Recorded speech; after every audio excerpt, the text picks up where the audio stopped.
வணக்கம். பாண்டியன் ஸ்டோர் சீரியலில் தங்கமயில் ரூமுக்கு வராங்க. இவ்வளோ நேரமாக வரத்துக்குன்னு சரவணன் கேட்குறாரு. ஆமாம், எல்லா வேலையும் முடிச்சுட்டு வரேன்ட்டு. கதிர் வந்துட்டானான்னு கேட்டவொடனே இன்னும் வரல, ராஜிக்கிட்ட கூட சொல்லியிருக்கேன். கதிர் வந்தால் நான் பார்த்துக்கிறேன், நீ போய் தூங்க சொல்லிட்டு வந்திருக்கேன்ட்டு. அப்போ இவர் சொல்கிறாரு, நீ எதுக்காக எல்லா வேலையும் இழுத்து போட்டு செய்கிறேன்னுட்டு. எல்லா வேலையும் அத்தை செஞ்சால் கஷ்டமாக இருக்குது, அதனால தான் எல்லா வேலையும் முடிச்சுட்டு வந்தேன்னுட்டு.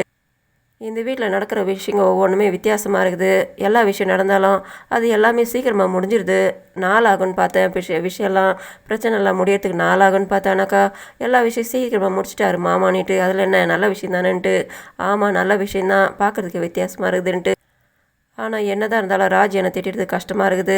மாமாவுக்கு ராஜ் மீனா தானே ஸ்பெஷல்னு சொல்லும்போது நீயும் தான் ஸ்பெஷலுன்ட்டு நானும் எப்பவுமே மாமா கிட்ட உண்மையாக இருக்கிறேன். அதனால் மாமா எங்கூடையும் பேசுகிறாரு. ஆனால் என்ன மாதிரி தான் அவங்கள நடத்துகிறான்னா அது எப்படி அவங்க இஷ்டத்துக்கு பண்ணுவாங்க. அவங்களும் நானும் ஒன்றான்ட்டு இவங்க கேட்குறாங்க. அப்பாவுக்கு எப்பவுமே கோவப்பட்டாக்கா எல்லாருமே ஒரே மாதிரி தான் பேசுவார், திட்டுவார். அப்பாவுக்கு கொஞ்ச நேரம் தான், அதுக்கப்புறமா சகஜமாகிடுவார். எல்லாருமே ஒரே மாதிரி தான் நடத்துவார், பாசமாக இருப்பாருன்ட்டு சொல்லும்போது நீ எதுக்காக இதெல்லாம் நினச்சிக்கிட்டு இருக்க, நீ வீட்டில் இருக்கிறதுனால எப்படி இருக்குதுன்ட்டு. அவங்களாம் வேலைக்கு போகிறாங்களே, அதே மாதிரி நீ வேலைக்கு போகலாம்ல, நீ டிகிரி வேலை படிச்சிருக்கேன்ட்டு இவர் கேட்குறாரு. அது கேட்டது அவங்க ஷாக் ஆகுறாங்க. நான் எப்படிங்க வேலைக்கு போக முடியும், போனேன்னா நான் வீட்டிலேருந்தே போயிருக்க மாட்டேனா. மீனா கல்யாணத்துக்கு முன்னத்துலேருந்து போகிறாங்கன்ட்டு ராஜி படிச்சுக்கிட்டு இருக்காங்க. வீட்டில் இருந்து நான் வேலையை பார்க்கணும்லன்ட்டு இவங்க சொல்கிறாங்க. வீட்டில் அம்மா தான் இருக்காங்களா பார்த்துக்கிறாங்கன்னு சொல்லும்போது இவங்க சொல்கிறாங்க, அது எப்படி அத்தையால் எல்லா வேலையும் பார்க்க முடியுமா, எத்தனை பேருக்கு சாப்பாடு பண்ணணும், 3 வேலையும் கஷ்டமாக இருக்கு இல்லையா அத்தை, அதனால் அதெல்லாம் வேணாங்க, நான் வேலைக்கெல்லாம் போகிறது வேணாம், நான் வீட்டில் இருந்தே பார்த்துக்கிறேன்ட்டு இவங்க. அவர் எங்கே இதுக்கு மேலே திரும்ப வந்து கேட்க போகிறாரோன்னுட்டு இவங்க தூங்க போய்ட்றாங்க. இவர் ஷாக் ஆகுறாரு. பொழுது ஒடிஞ்சு பசங்களை உட்காந்து பேப்பர் பார்த்துக்கிட்டு ஃபோன் பார்த்துக்கிட்டு இருக்காங்க. பாண்டியன் வந்து உட்காராரு. கோமதி காப்பி எடுத்து வந்து கொடுக்குறாங்க. இவர் பார்க்குறாரு, என்ன ராஜி மீனாவும் ஆளக்காலன்ட்டு. மீனா ரெடி ஆகிட்டு இருக்கா, சீக்கிரமாக வேலைக்கு கிளம்புறாராம், ஏதோ ஆடிட்டிங் இருக்குதான்னுட்டு. அதை கேட்டு தங்கமேல் சொல்கிறாங்க, அவங்க வீட்டில் இருந்தாக்கா அவ்வளோ கஷ்டம் இல்லைன்ட்டு. அதுக்காக எப்படிம்மா வீட்டில் இருக்க முடியும், அவள் படிச்சிருக்கால வேலைக்கு போகிறான்னுட்டு. அதே நேரத்தில் மீனாவை கூப்பிட்றாரு இவர். மீனாவை ராஜி வந்து நிற்கிறாங்க. இவங்க 2 பேரும் எப்பவுமே ஜோடியாத்தா வருவீங்களான்ட்டு சரவணன் கேட்குறாரு. நாங்கள் கூட அப்படி தாங்க, என் தங்கச்சி நான் எப்பவுமே ஒன்றா ஒரே இடத்துல ஒத்துமையாக தான் இருப்போம், எங்கே போனாலும் வந்தாலும்னுட்டு தங்கமேல் சொல்கிறாங்க. ஏம்மா கூட பிறந்தவங்க ஒன்றா இருக்கிறதுக்கும் கல்யாணம் பண்ண வந்த இடத்துல 2 பேரும் ஒன்றா இருக்கிறதுக்கும் வித்தியாசம் இருக்குமா சொன்னோன்னே அவங்க அமைதியாகிடுறாங்க. இந்த இடத்துல கதிர் கொட்டாயை வெட்டிட்டு வந்து நிற்கிறாரு. மீனா கேட்குறாங்க, இன்னும் தூக்க போகலன்னுட்டு. அவங்க மாமா சொல்கிறாரு, நைட்டெல்லாம் வேலைக்கு போயிட்டு முகலாம் கருத்து போயிட்டு இருக்குதுன்ட்டு. அவங்க தங்கச்சி சொல்கிறாங்க, முகத்துக்கு கடல மாவு போட்டால் பல பழப்பாயிடும்னுட்டு.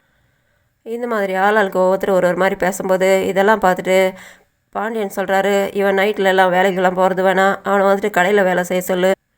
அப்போ பழனி சொல்கிறாரு, அவன் கல்யாணம் ஆனதுலேருந்து அவனோட செலவு தானே பார்த்துக்கிறேன்னு சொல்லிட்டு இருக்கீங்க, அதனால் அவன் பார்த்துக்கணுன்னாக்கா அவன் வேலைக்கு தானே போகணுன்ட்டு. அதுக்காக நைட்லலாம் எதுக்கு வேலைக்கு போகணும், இவனோட செலவும் ராஜியோட செலவு எல்லாத்தையுமே நான் பார்த்துக்கிறேன், அதெல்லாம் ஒரு விஷயம் பிரச்சனையே கிடையாது. இவனை கடையில் வந்து வேலை செய்யணுன்ட்டு. அதுக்கு அவங்க அம்மாவும் சரவணனும் சொல்கிறாங்க, அப்பாவோட கடையில் போயிட்டு வேலை செய்யடானிட்டு. அவர் மாட்டேன்றாரு. ஏன் தவிர கடையிலலாம் வந்து வேலை செய்ய மாட்டாராம்மா, மளிகை சாமான் கடையில் ஏன் கூட வந்து வேலை செய்கிறது கஷ்டமாக இருக்குதாம்மான்னு கேட்கும்போது அதெல்லாம் கிடையாது, நான் வீட்டிலேருந்து அசிங்கப்படுறது போதில் கடையில் வந்துட்டு அசிங்க பண்ணமான்னு கேட்கும்போது அவர் கேட்டு எல்லாருமே ஷாக் ஆகுறாங்க.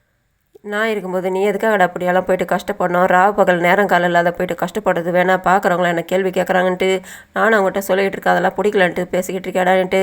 நானும் உங்களுக்கு மாதம் மாதம் பணம் கொடுக்குறேன்னு சொல்லியிருக்கேன், அதை நான் கரெக்டாக பண்ணிவிடுவேன், நான் பேச்சு காப்பாற்றுவேன், கடைக்கெலாம் நான் வரமாட்டேன்னு சொல்கிறாரு. இதெல்லாம் கேட்டு பாண்டியனுக்கு கோவம் வருது.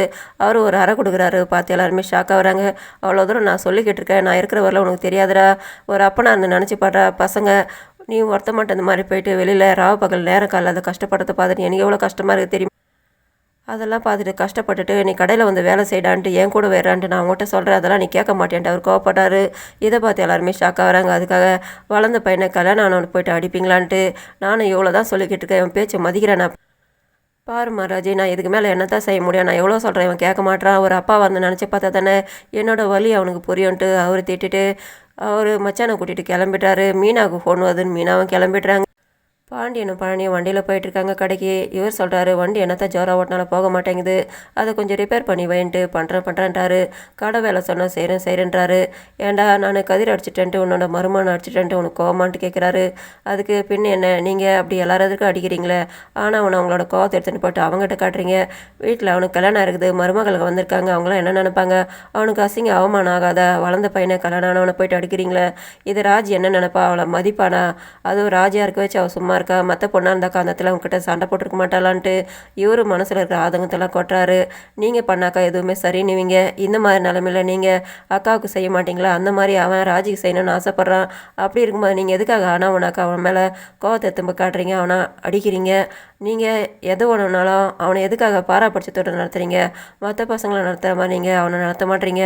உங்களுக்கு அப்படி என்ன தான் பிரச்சனை, எதுக்காக அவனை மட்டும் அப்படி பேசுகிறீங்க கொள்கிறீங்க, நீங்கள் செஞ்சால் சரின்றீங்க, அவன் செஞ்சால் தப்புன்ட்டு ஏன் நீங்கள் இப்படி அவனை பாராபட்சத்தோடு நடத்துகிறீங்கன்ட்டு இவர் கேட்குறாரு. இதோட முடியுது. நன்றி, வணக்கம்.